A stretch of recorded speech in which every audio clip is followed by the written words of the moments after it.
because this King season has just been, to me, the lost season. It just doesn't feel like it's at this point. It's like it's pretty much the same every night, right? Like they have a quarter where you're like, oh, except last night they didn't really even have a quarter. Maybe they have a quarter where it's like, hey, good quarter here. They're playing well.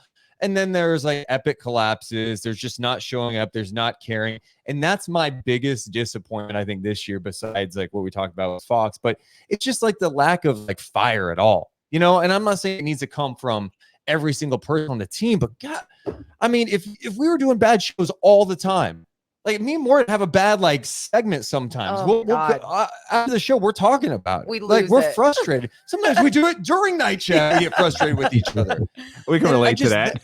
Yes, because we all care. I just want to see that. I just want to see like, hey, buddy, why are you taking that shot? Like, you're not getting the ball for the next 4 minutes. We're not passing you the ball, even if you're on the court. Like, that's not happening. Robert Woodard, when you come in late in the game last night and you jack up a three early in the shot clock, when that's not your shot, we're pulling you aside and going, what are you doing? Like, that type of accountability. We talk so much, the coaching staff's really got to do it.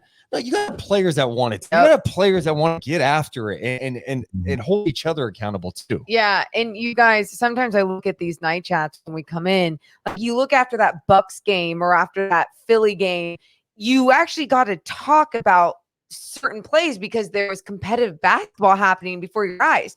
But the other games, you're just talking about big picture. You know, you're not trying to complain about every single thing that's going on, because then that's where I think we would honestly have to use any Dusimo podcast money that we were receiving on therapy, because it would be so mentally draining. So again, it's been a wild ride doing these night chats after every single game with a team that literally gives you zero passion or love or respect for the game some nights. And it's just embarrassing at times. And I think that's just not in any of our blood.